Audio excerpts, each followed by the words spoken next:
Today, I welcome the announcement of the Secretary of State in the House of Commons that an independent statutory public inquiry will be established into the murder of my husband, Patrick Finucane.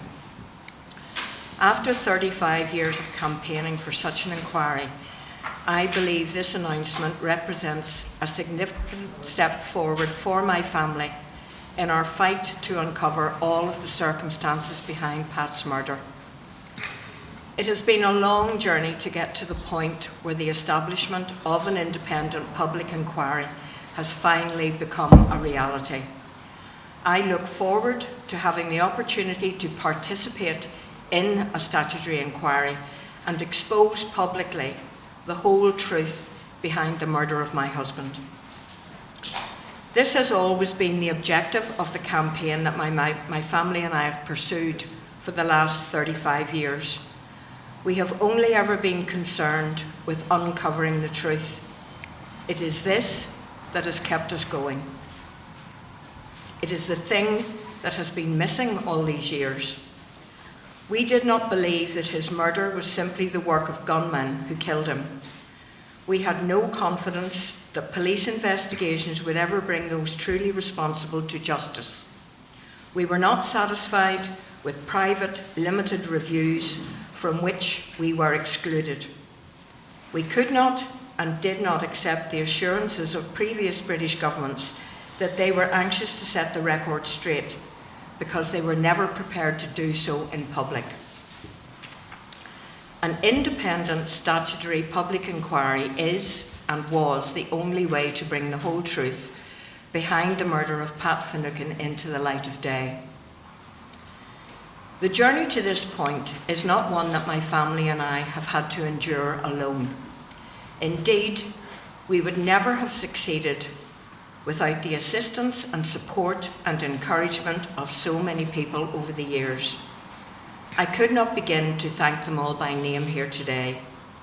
So many people all over the world were willing to give generously of their time and their talent again and again.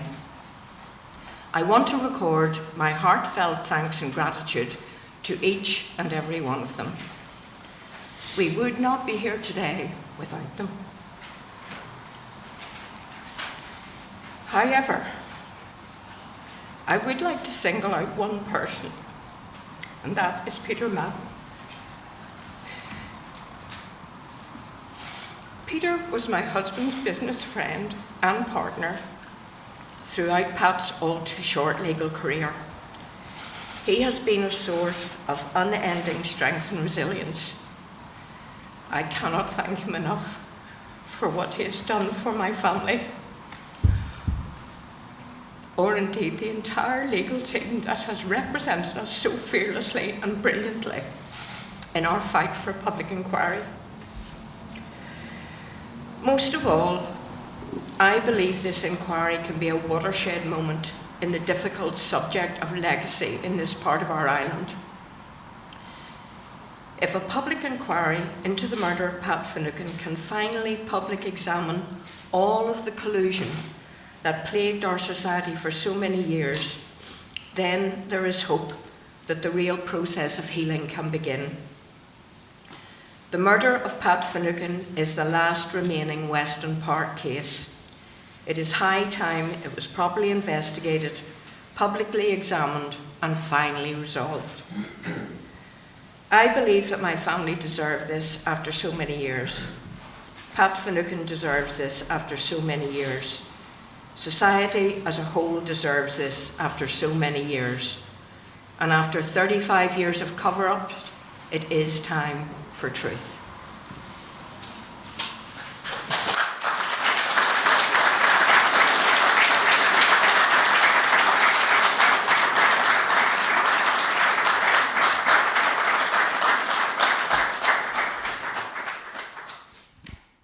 I have to say, I hear the term preferential treatment, and if you can indulge me on this, it's very difficult to square that with the experience that my family have been through for over 35 years. First of all, the state targeted and set in motion events that meant my father was murdered in front of all of us as we ate our dinner. the term collusion was dismissed, not just dismissed when I was growing up, but to utter those words, you were viewed in a certain light. And to be quite frank about it, it was dangerous at times to make allegations of collusion against the state in the aftermath of my father's murder. Every single bit of progress we've had as a family has had to be fought for. It's never been handed to us. We've had to fight in courts, domestic and international. My mother has not only had to deal with being a widow and raising 3 young children, but she's had to travel the world to gain support, which we were lucky enough to have. And every single bit of progress over a painful 35 and a half years has been hard fought. And I would be very slow to describe that as preferential treatment. We were given a commitment nearly 20 years ago now that if a judge of international standing felt that there should be an inquiry, then the relevant government would have that inquiry. The Irish government lived up to their commitment. The British government lived up to their commitment in all other cases, bar one, and that was my father's murder. And we have had to fight tooth and nail every step of the way, at times in the face of being insulted by people within the British government and outside of the British government. So I think you could forgive me and my family for saying that today is not something that we look at as preferential treatment.